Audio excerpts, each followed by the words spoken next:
मेघालय के राज्यपाल सत्यपाल मलिक एक बार फिर अपने बयानों को लेकर चर्चा में है। मलिक लगातार केंद्र की मोदी सरकार पर हमलावर हैं। दरअसल मौका था रविवार को राजधानी जयपुर में आयोजित अंतर्राष्ट्रीय जाट संसद का। इस दौरान कार्यक्रम को संबोधित करते हुए मलिक ने केंद्र की नीतियों को लेकर सवाल खड़े कर दिए। मलिक ने तो यहां तक कह दिया कि अगर समय रहते एमएसपी पर कानून नहीं बनाया गया तो देश में किसानों और सरकार के बीच भयंकर लड़ाई होगी। मैं खुद इस्तीफा जेब में लेकर घूमता हूं। किसानों के लिए 4 महीने बाद मैदान में उतर जाऊंगा। साथ ही मलिक ने अंबानी और अडानी को भी आड़े हाथ लिया। फाड़ लेते थे, कभी कब्र फाड़ देते थे, इनसे भी नहीं लड़ा जाता। तो इनको ले दे के निपटाओ तो आपके हक में रहेगी वो बात। खैर उस दिन वो उनकी बात समझ में नहीं आई, कुछ दिन बाद आई, देर आए दुरुस्त आए। फिर उन्होंने वही किया जो मैं कह रहा था उनसे, और माफ़ी मांग के कहा कि मैं माफ़ी चाहता हूँ और मैं इन 4 कानूनों को वापस लेता हूँ।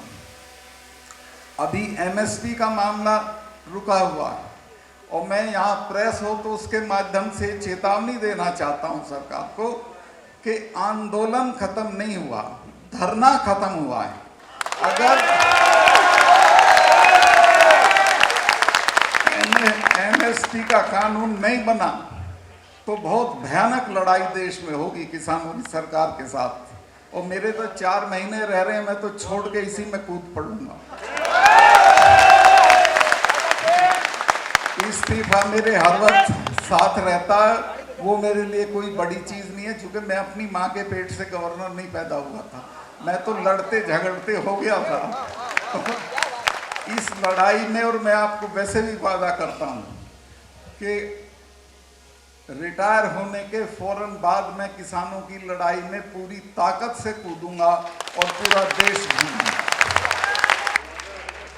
मैं अब जो आपके काम की बात है वो बताना चाहता हूँ कि देखिए, हमारे पास ना तो वो सड़ी हुई हवेलियाँ हैं कि जिन पे हम कर्जा लेके होटल बना लेंगे, ना हमारे पास महल हैं, ना हमारे पास रुपया है।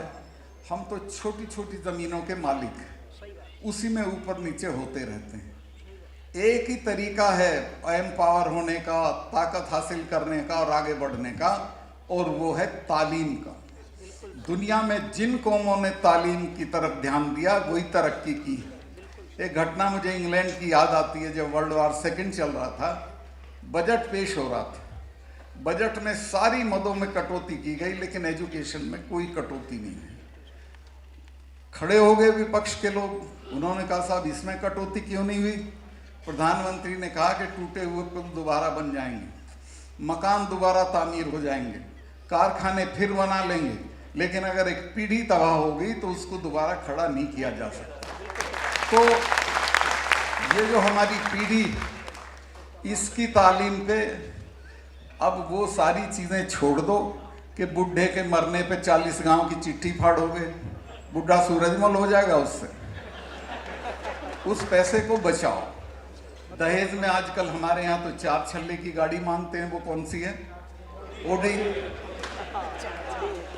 वो मत मांगो। घर में मैं गया अभी, वहाँ हनुमानगढ़ मेरे शिकायत की लोगों ने कि साहब घर में 2 आदमी, मकान 15 कमरे में बना रखा है और 5 बीघे में बना रखा है। क्यों भाई? मैं जब एमपी रह लिया था, एमएलए रह लिया था, मिनिस्टर रह लिया था, तब भी मैं दिल्ली में 2 कमरे के मकान में रहता था। जब मुझसे मिलके चौधरी लोग नीचे उतरते थे तो मेरा ड्राइवर बताता था कि साहब वो कह रहे कि बताओ भाई, तो 2 कमरे के मकान में तो रह रहा। मैंने कहा इनको अकल नहीं है, 2 कमरे का मकान मेरी ताकत। इस 2 कमरे के मकान की वजह से मैं प्रधानमंत्री से पंगा ले सकता हूँ। अगर मेरे पास दौलत होती, मेरे पास इल गॉटन वेल्थ होती, मेरे पास बड़े बड़े महल दुमहले होते तो मैं नहीं लड़ सकता था, क्योंकि ईडी आ जाती अगले दिन।